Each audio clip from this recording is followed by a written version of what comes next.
Tonight, I found a new lock on my garage. 3 days later, my daughter-in-law walked out of the county clerk's office with a folder and a smile I didn't recognize. It was a Thursday. Then I picked up a small black USB from the dust under my workbench. If this house is all I have left of Anna, I'm not losing it to a signature I never wrote. The house stood quietly at the edge of town, the kind of old American home people drove past without noticing. White paint-peeling wooden porch sagging a swing, creaking with every gust of wind. For more than 40 years I had lived there. Every nail, every window pane, every dent on the garage door carried a memory. And every memory carried the echo of my wife's laughter. Even after she passed, her presence lingered like the faint smell of her favorite lavender soap. My son David and his wife Melissa visited often. To outsiders, they seemed like angels bringing groceries, fixing the mailbox, smiling politely at the neighbors. People would stop me at the market and say, "You're lucky. Not everyone has family that takes such good care." And I would nod, forcing a smile. Because what could I say? That their kindness felt hollow, like a script that every gesture seemed staged. I started noticing the details. The garage lock was replaced without me asking. Melissa spent long calls on the porch swing, her voice dropping to a whisper the moment I stepped outside. Sometimes she would smile too quickly, too perfectly before tucking her phone away. And one evening, my neighbor Bill, a retired postman, stopped me as I carried trash to the curb. Saw David last night," he said casually. "Around midnight heading into your garage. Looked like he was in a rush." My old Chevy truck sat in the driveway, rust spreading across its body like cancer. The mailbox filled not only with bills, but with letters from the county, reminders about property taxes and legal notices. Sometimes David offered to handle the paperwork. Melissa chimed in. "It's easier for you, Dad. We'll keep things organized." Their tone was sweet, but something in my gut clenched. It felt less like help, more like groundwork. At night, I would sit in the kitchen with the coffee pot hissing softly, flipping through unpaid bills, mortgage documents, and yellowed letters. My hands ached from arthritis as I pressed them against the wood of the table we once shared as a family. A flash of memory came uninvited, my wife leaning over that same table, hair tied back, laughing as she balanced the family checkbook. "We'll make it no matter what," she would say. The memory faded and the silence of the kitchen swallowed me whole. I looked at the garage door from the window, its shadow heavy, its secrets darker. That garage used to be where David and I worked on bikes when he was a boy. Now it felt like enemy territory. Still, I told myself, maybe I'm being paranoid. They're family. They couldn't. I wanted to believe that, needed to believe it. But faith has its limits, and the truth was waiting for me tucked away in an old USB drive I almost tossed aside. Once I opened it, I realized nothing about this house or this family would ever be the same again. A few days later, I asked David about the garage lock. We were standing in the driveway, the old Chevy between us, its hood collecting dust. "Why did you change the lock without telling me?" I asked. He shrugged. "Just keeping things safe, Dad. You forget sometimes to lock up." Melissa was worried. The way he said it, casual, almost rehearsed, made my stomach tighten. Once he would have joked with me, teased me for losing keys. But now his tone carried no warmth, just a finality that reminded me this wasn't my choice anymore. That Sunday, we went to church. Melissa wore a bright dress and smiled at every neighbor. She placed her hand on my arm in the parking lot, whispering, "We're only trying to help." But the way her nails pressed into my sleeve felt like a warning. Later at the farmer's market, Bill leaned closer to me as we picked through tomatoes. "Funny thing," he said, voice low. "Saw Melissa down at the county clerk's office last week. Thought maybe she was filing something for you." My chest tightened. The county clerk's office was where deeds, wills, and property taxes were handled. What business did Melissa have there without me? That night I sat again at the kitchen table. The coffee pot hissed, filling the silence. I ran my fingers over a stack of old photographs at our wedding birthdays. David's first bicycle in that garage. My wife's voice returned in a whisper. "Don't ever let this house slip away no matter what." I looked out the window at the porch swing, swaying gently. For a moment I swore I saw her silhouette there, watching, reminding me. The house was changing, my family was changing, and I could no longer pretend everything was fine. A few days later I asked David about the garage lock. We were standing in the driveway, the old Chevy between us, its hood collecting dust. "Why did you change the lock without telling me?" I asked. He shrugged. "Just keeping things safe, Dad. You forget sometimes to lock up." Melissa was worried. The way he said it casual, almost rehearsed, made my stomach tighten. Once he would have joked with me, teased me for losing keys, but now his tone carried no warmth, just a finality that reminded me this wasn't my choice anymore. That Sunday we went to church. Melissa wore a bright dress and smiled at every neighbor. She placed her hand on my arm in the parking lot, whispering, "We're only trying to help." But the way her nails pressed into my sleeve felt like a warning. Later at the farmer's market, Bill leaned closer to me as we picked through tomatoes.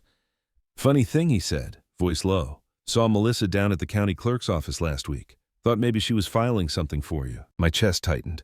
The county clerk's office was where deeds, wills, and property taxes were handled. What business did Melissa have there without me? That night, I sat again at the kitchen table. The coffee pot hissed, filling the silence. I ran my fingers over a stack of old photographs, our wedding birthdays. David's first bicycle in that garage. My wife's voice returned in a whisper. "Don't ever let this house slip away no matter what." I looked out the window at the porch swing swaying gently. For a moment I swore I saw her silhouette there watching, reminding me. The house was changing. My family was changing, and I could no longer pretend everything was fine. Dinner that week was quiet. We sat around the oak table that had once been filled with laughter and stories. Melissa served casserole with a wide smile, but her eyes flicked toward David as if waiting for his cue. He cleared his throat. "Dad, you shouldn't stress with bills anymore," David said. "We can take care of all the paperwork, property taxes, insurance, everything. It's easier this way." I placed my fork down slowly. "I've handled those papers my whole life. Your mother and I did it together. Why would I stop now?" His jaw tightened. Melissa reached across the table, her hand brushing mine. "Because times are changing, and sometimes we need to step in before mistakes are made." Her voice was velvet, but it cut deep. After they left, I walked out onto the porch. The night was still, the swing moving slightly as if someone had just risen from it.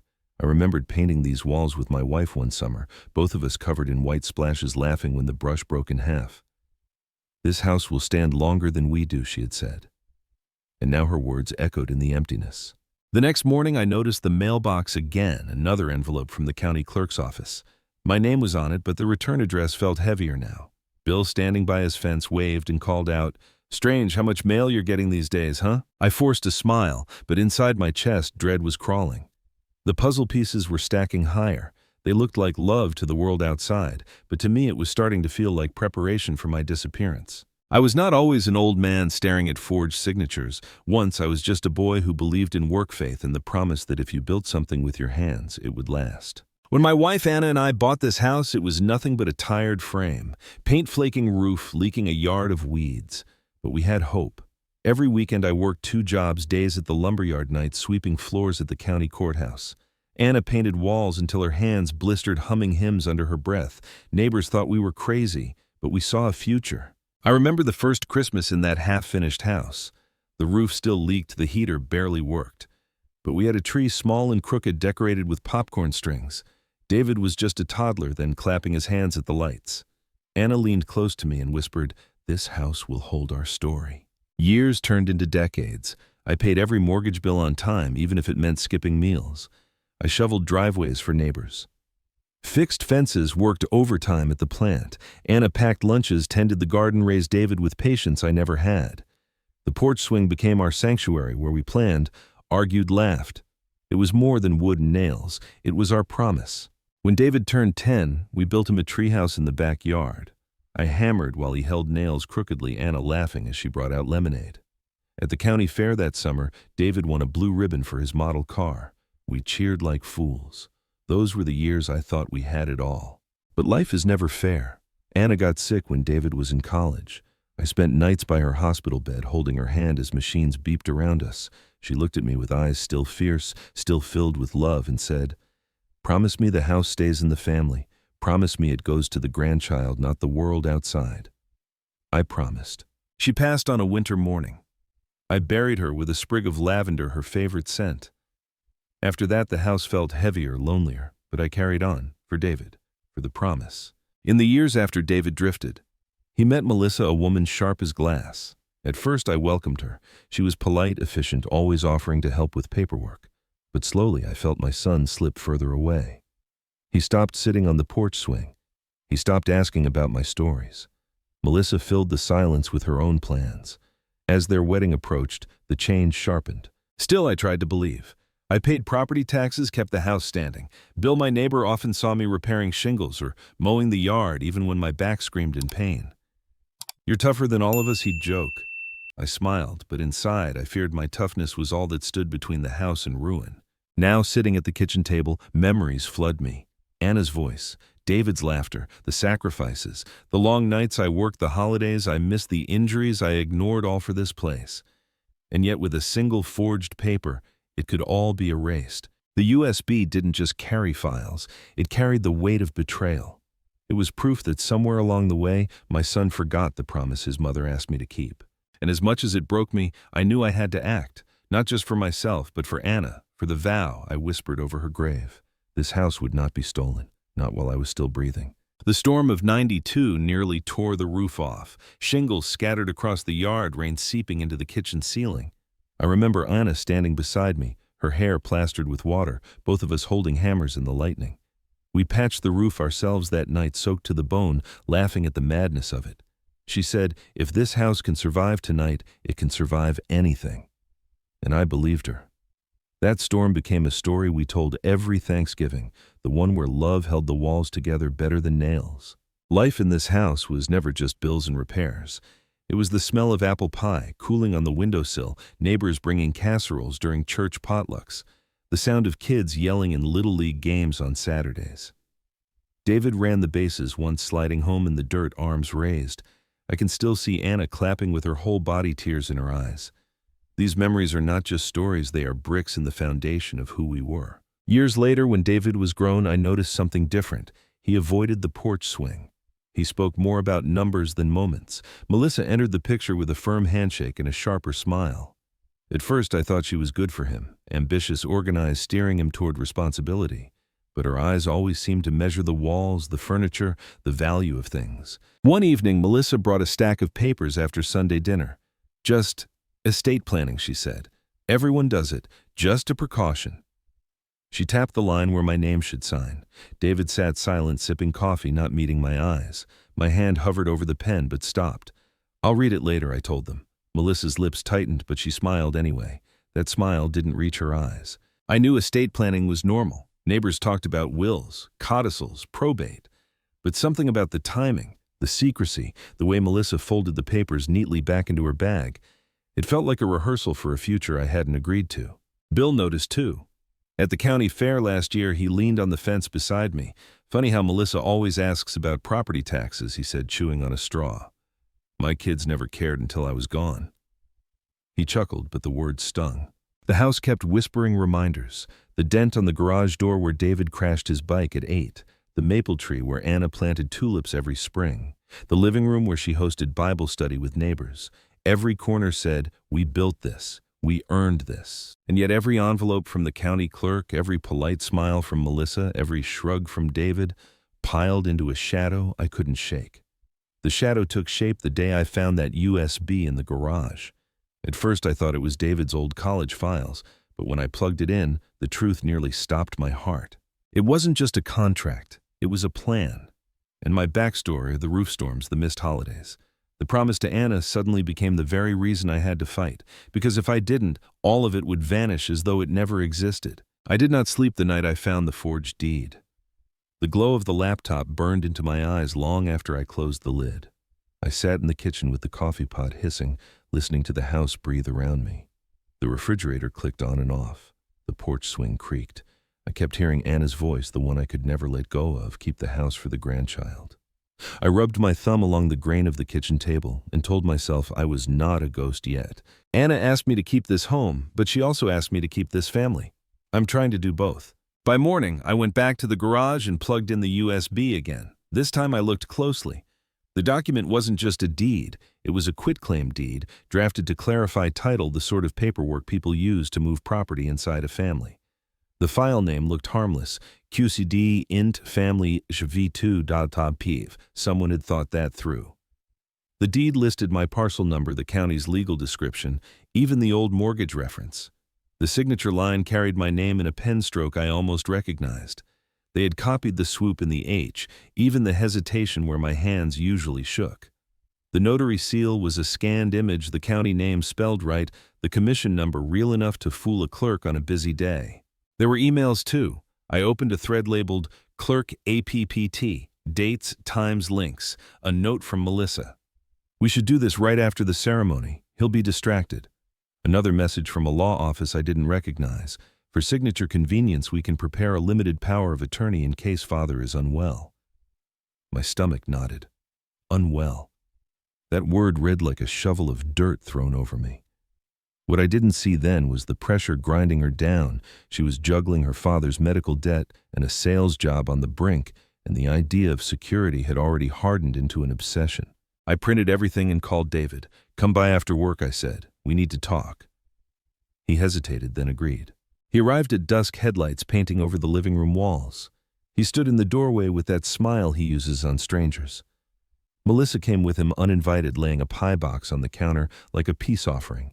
"Cherry," she said brightly. "Your favorite." I had not told her that. Anna had liked cherry. I preferred apple.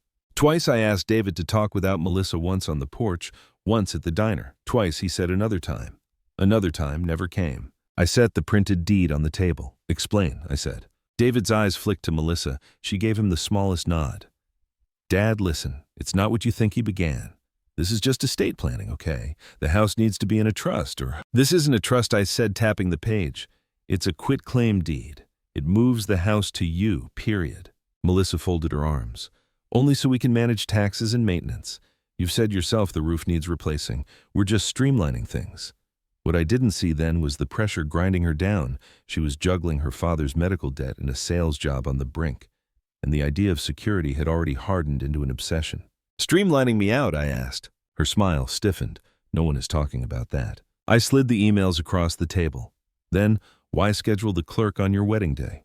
Why mention a power of attorney?" David's cheeks flushed. "Dad, would you keep your voice down?" He looked toward the window as if the neighbors might be listening. We didn't want drama. We wanted to handle it efficiently. "Efficiently," I repeated, "like moving a piece on a board." I pulled the USB from my pocket and set it beside the papers. "Who left this in my garage?" Melissa's eyes went flat. "I stored documents there for you in case your laptop, in case I was unwell," I said, "in case I couldn't sign."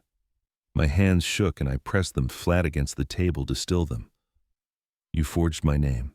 Would you sign that paper for your child?" David swallowed hard. "We didn't forge anything." "David," I said softly, "that is my signature. I've held that pen for 70 years. Melissa broke first. "Look, you've been forgetful and the taxes are complicated. If something happened to you, we'd be tangled in probate for months. We're trying to spare you that nightmare." I stared at her. "You're trying to spare yourselves." I turned to David. "When you crashed your bike into the garage door, do you remember what I said?" He frowned, caught off guard. "You said the dent gives it character." "I said we'd fix it together," I told him, "because this house is us." He dropped his gaze. "We are fixing it, just in a smarter way." "Smarter," I said, "without me." Melissa stepped forward, palms up. "We would never throw you out. We want you safe. A limited power of attorney lets us sign for repairs, refinance if needed. It's standard." "Then why is there a scanned notary seal under my name?" She didn't answer. David rubbed his temple. "Dad, please. We can rework the paperwork. We'll put it in a trust, your trust. You'll be trustee, we'll be beneficiaries. You'll keep living here." "That is not what you planned," I said. "You planned to sign after the wedding.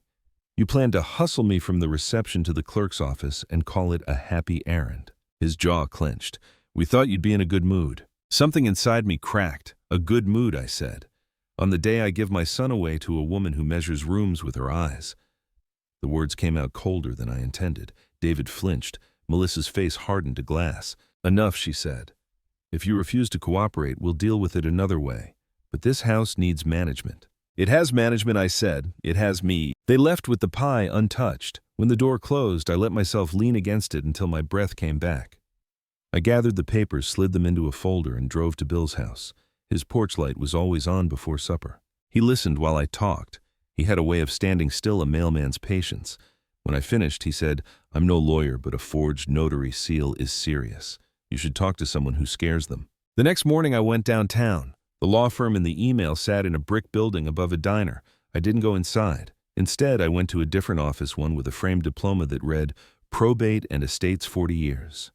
The woman behind the desk, Ms. Carter had gray hair pulled into a knot and eyes that watched people without blinking. I laid the folder in front of her. She read without speaking, lips pressed thin. When she finished, she asked, "Do you have the UCI?" I placed it on the desk, did on the console. She examined the documents, then the metadata on her computer. "The commission number matches a real notary," she said, "but the seal is an old scan. It's a sloppy overlay. Someone copied it from a prior document. This would not survive scrutiny. Still, at the clerk's window on a busy day, it might slip through." My chest tightened. "Can it be stopped?" "Yes," she said. "We'll prepare an affidavit asserting your signature was forged. We'll notify the county clerk to flag any transfer on your parcel. I'll also prepare a letter to the law firm demanding they cease all actions. But listen carefully." She leaned in. "Do not confront them again without a witness, and do not sign anything they put in front of you." I nodded, though a part of me wanted to storm into David's house and shake him awake. Ms. Carter printed a copy of my notarized signature from an old deed and compared strokes.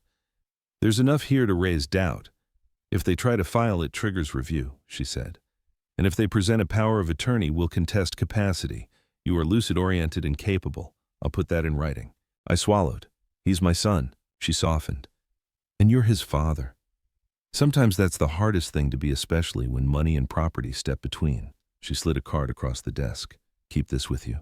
If anyone pressures you, call me." I waited until she left an hour later, then asked the waitress, "You know who works up there?" She shrugged. "Estate attorneys. Busy lately." She topped off my cup. "You all right, hon?" "Just thinking," I said. That evening, David called. His voice was tight.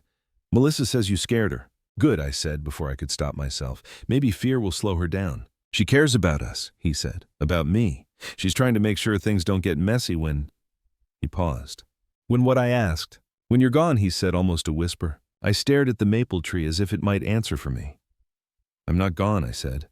"And I will not be erased because it's tidy." "We can fix this," he said quickly. "Let us put the house in a revocable trust in your name. We'll do it above board with Ms. Carter if you want." "You met Ms. Carter?" A pause. "No, I'm just saying we can do it right." "Then why didn't you start there?" He had no answer. "Dad, please don't make this a war." "It became a war when you brought a forged deed into my home," I said. "You crossed a line I cannot ignore." After the call, I sat on the porch until the cold drove me inside. I spread Ms. Carter's documents on the kitchen table, reading each sentence slowly. She had filed the affidavit with the clerk and flagged my parcel. She had drafted a cease and desist addressed to the law firm upstairs. She also enclosed a simple checklist. Never sign under pressure. Ask for copies. Bring a witness. Call me. I slept then, not well, but deep enough to dream of Anna. She was in the kitchen, in her Sunday dress, sunlight on her hair. "You're doing the right thing," she said. Not out of anger, out of love. When I woke, the house felt less like a tomb and more like a fort. 2 days later, an envelope arrived addressed to me but mailed from the law office. Inside was a new set of papers.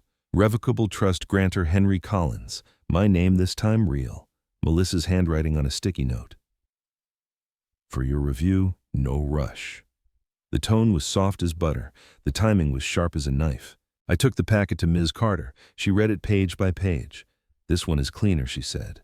"If executed, it keeps you as trustee, but there's language here," she tapped a paragraph, "that allows successor trustees to assume control upon incapacity as determined by attending physician or majority of beneficiaries. Do not sign this. It still lets them move without you." I felt heat in my face. "They'll keep trying." "They will," she said. "So we stay in front. I've set an appointment with the clerk's office to verify your identity in person and confirm no transfer can record without you physically present. You'll bring identification. We'll bring the affidavit. They'll annotate the parcel file." The morning of the appointment, I dressed in my best jacket. Bill drove me downtown in his truck. At the clerk's window, the fluorescent lights hummed and the line shuffled. A clerk with kind eyes took my affidavit and scanned my ID. "We'll add a note to your parcel, Mr. Collins," she said. "Any attempted deed change triggers a hold and supervisor review. If someone tries, we call Ms. Carter and we call you." I thanked her until my voice cracked. Outside, Bill clapped my shoulder. "You did right." That night, the phone rang again. Melissa this time. Her voice was cool. "I hear you've been busy." "Staying alive on paper," I said. "There's no need to be dramatic," she replied. "We offered a trust to protect you. You offered a doorway to remove me." A pause. "Then you won't always be able to stop us." "Maybe not," I said. "But not this week. Not this house." I hung up and locked the door, a habit I had never had before. I placed the USB back in a drawer, not to forget but to remember. The fight had come to my porch, to my kitchen, to my name. I would not run from it. In the morning I called Ms. Carter and asked her to come to the wedding. As a guest, she asked. As a witness, I said, bring whatever truth you carry. We handed the drive straight to Carter and made a copy at his office. The house settled into its usual noises. Coffee hissed, the porch creaked, the lamplight pooled. But none of it calmed what the papers were saying. And for the first time since I opened that file, I felt the ground under my feet hold firm. The war they wanted to make quiet would be loud. If they planned to sign on my son's wedding day, then I would plan too. Not a scene. Not revenge, just light. Enough light that no forged ink could survive it. The house grew quiet after the calls ended. Quiet in a way that pressed against the chest, as if silence itself had weight. I sat at the kitchen table, the folder of papers spread out like scars across the wood. Outside the porch, swing creaked in the evening wind. I closed my eyes and could almost hear Anna humming as she stirred soup on the stove. The sound wasn't there, but memory is cruel. It makes ghosts feel close enough to touch. For the first time, I admitted aloud, my own son tried to erase me. The words felt foreign, bitter. I had spent decades believing David would inherit not just the house, but the love, the sacrifices that built it. Yet the USB on the table told a different story. One of forged signatures, hidden appointments, and a woman who looked at me not as family, but as an obstacle. I thought about where I had gone wrong. Maybe I had been too hard on David as a boy, pushing him to mow lawns, to help with the roof, to take pride in sweat. Maybe when Anna died, I leaned too heavily on him, expecting him to fill a void no child could. Or maybe it was simpler. Maybe greed had crept in when Melissa came whispering that inheritance was opportunity, not memory. Reflection is a knife. Every turn of thought cut me deeper. But I also knew this. I'd given too much to surrender now. My back bore the scars of shingles carried up ladders. My knees ached from decades of factory floors. Every nail in the frame of this house carried my fingerprints. To let a forged deed undo it all would betray not just me, but Anna's final request. I sat on the porch swing that night, the chains squealing softly. I pulled a folded letter from my pocket, Anna's note from her hospital bed. If you need strength, sit here and listen. I let the night air wash over me, the faint scent of cut grass drifting from Bill's yard. I whispered to her, I will not let them take this. The next morning I called Bill. He came over with his thermos of coffee, wearing the same postal cap he'd worn even in retirement. We sat at the table while I explained everything. Melissa's pressure, David's silence, the forged notary seal. Bill listened the way only a mailman could steady, patient, collecting details like letters on a route. When I finished, he said, you need more than a witness. You need allies. He was right. Ms. Carter had already begun the legal shield, but I knew paperwork alone would not stop Melissa. She was cunning enough to wait for a weak moment to smile while sliding papers beneath my hand. What I needed was presence, strength, and light. So I began to plan.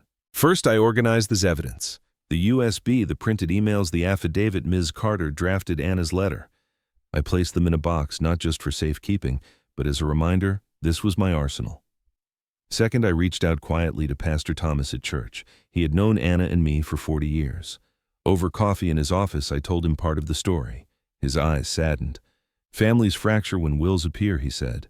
But truth spoken in the open has power. He agreed to sit near me at the wedding, a silent support. At night, I rehearsed what I would say if cornered again. I practiced it aloud. This house is not yours to take.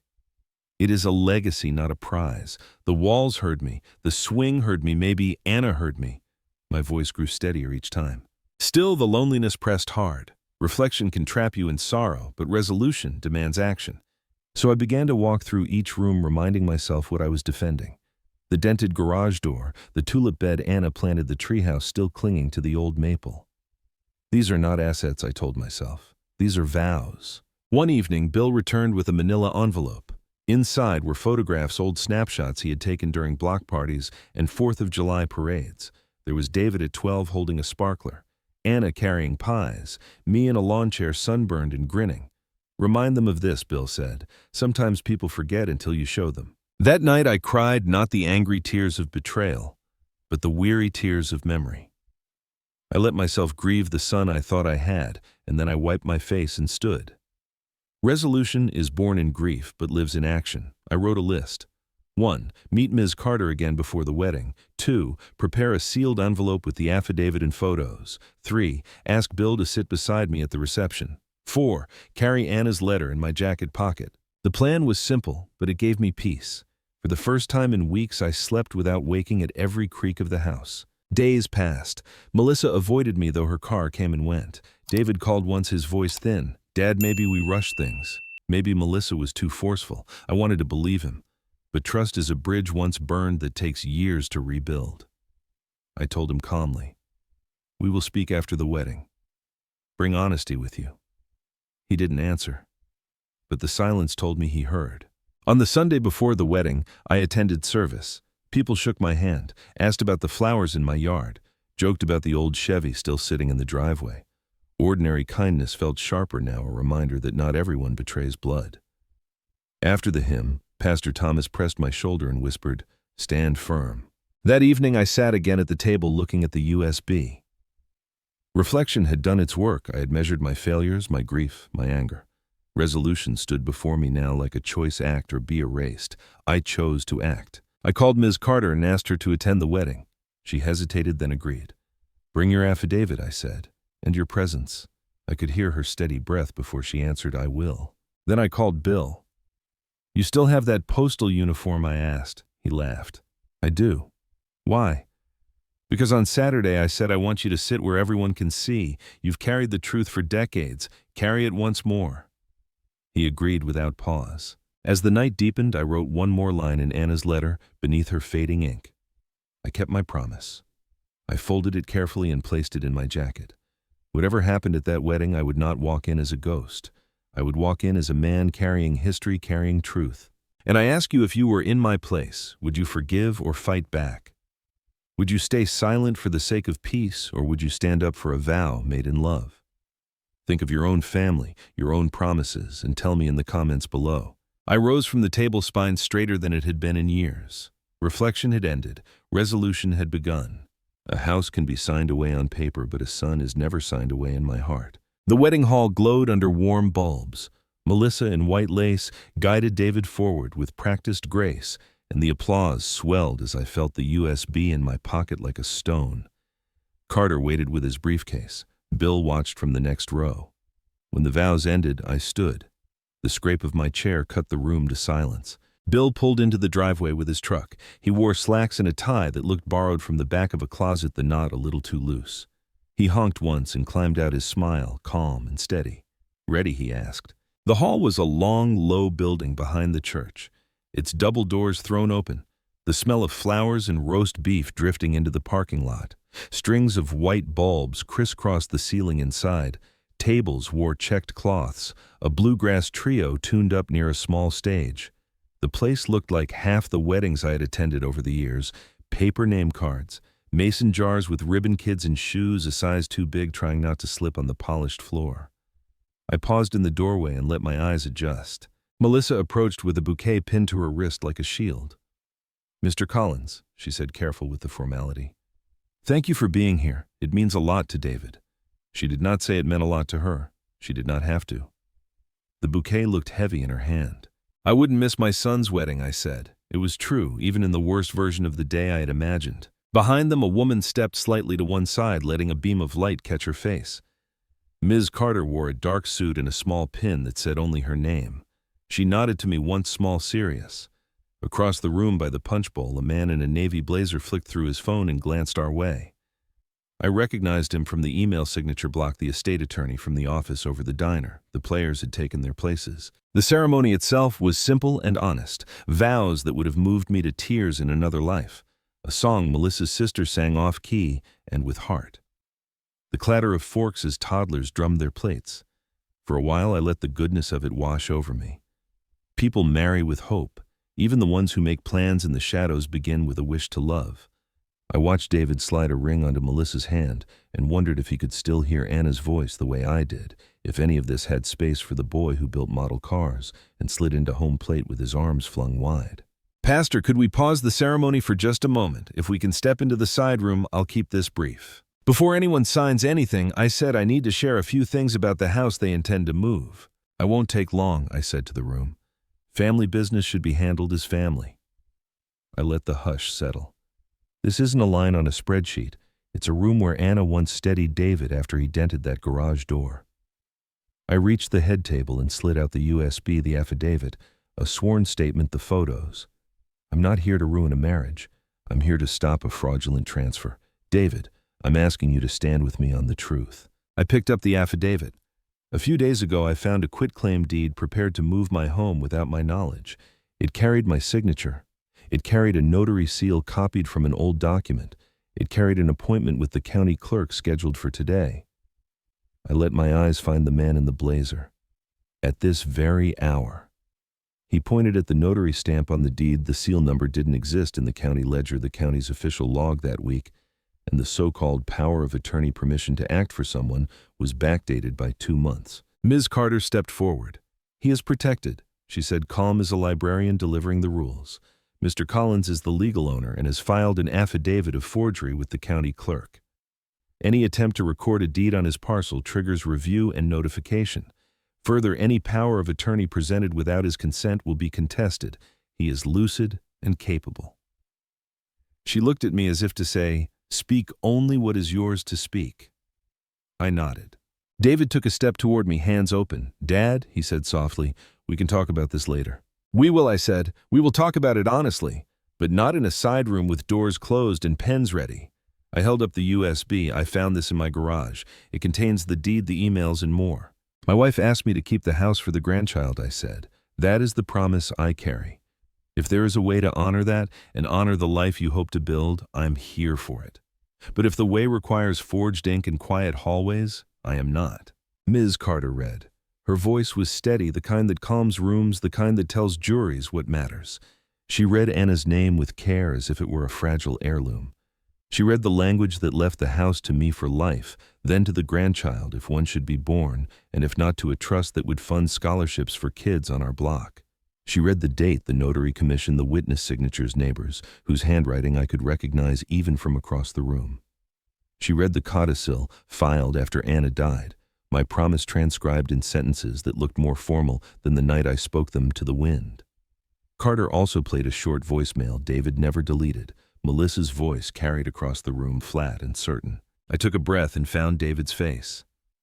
Son, I said, I'm not against you. I am against the way this was done. I looked at Melissa.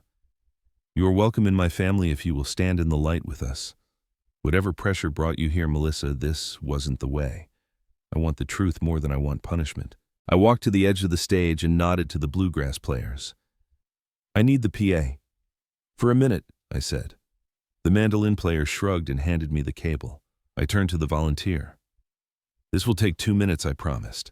Ms. Carter's eyes widened a fraction, then softened. She did not stop me. The night after the wedding felt heavier than any storm I had ever patched a roof through. The house was still the mantel lit by the small lamp that shone on Anna's photograph. The envelope sat there upright against her frame, the USB tucked inside. I stood for a long while looking at it, realizing that this small piece of plastic had torn open the truth and saved what we had built. And yet nothing felt like victory. Melissa's voice still echoed in my ears from the recording, her brittle laugh, her certainty. I wondered if the guests replayed it in their minds as they drove home, if they whispered it at their kitchen tables that night. She said he'd sign anything. Secrets don't stay secret once sunlight hits them. In a town like ours, gossip travels faster than mail. David had not called. He had walked out of the hall with her, his arms stiff at his side, his new bride trembling like glass about to shatter. I didn't know if he would ever forgive me for making the truth public, for shattering his wedding day. But some truths demand the price of ceremony. That was the cost, and all of us had paid it. I sat down and wrote in my notebook words that may one day be read or may never leave the drawer. Forgiveness is heavy. Trust is heavier. Both must be carried carefully or they break your back. I closed the book and slid it under Anna's letter. Then I made tea, the ritual of water boiling a comfort. Steam rose, windows fogged, the porch swing creaked. Life went on in small sounds. Around midnight I heard it again. The hum of a car engine outside. Headlights swept across the curtains, paused, then slid away. It might have been nothing. It might have been everything. I checked the locks, the windows, the back door. The house answered each check with silence, but my chest carried the weight of unfinished battles. I returned to the mantel and whispered to Anna's photo, "They may come again, but we are ready." The next morning, Bill stopped by with donuts. He set the box down and said, "Whole town's buzzing. Some folks say you were brave, some say you were cruel." He sipped his coffee and added, "Most just say they've never seen a wedding like it." We both chuckled, weary but relieved. "That's not the legacy I meant to leave," I told him. He shrugged.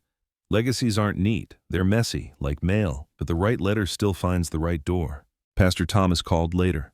His voice was calm, but there was sadness in it. "Families break in the daylight as often as they heal," he said. "But you chose daylight.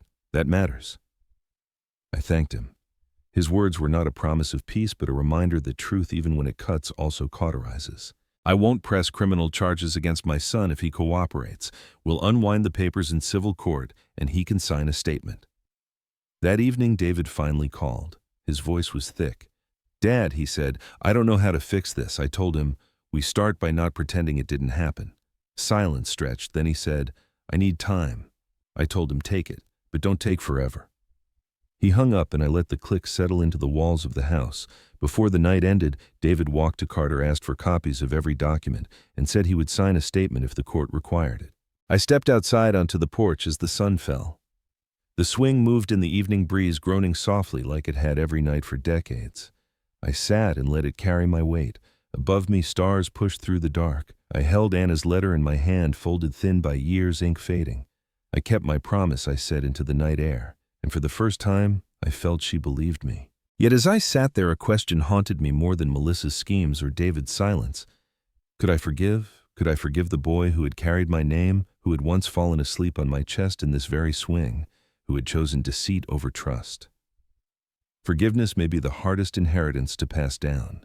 And so I leave you with the question I cannot answer. If you were in my place, would you forgive your son or cut ties forever? Would you protect your heart or risk it again in the name of family? Tell me in the comments. Share your truth. And as you do, don't forget to like this story, subscribe for the next one, and take care of yourselves. Drink water. Hold the ones you love close and guard your promises. Thank you for watching.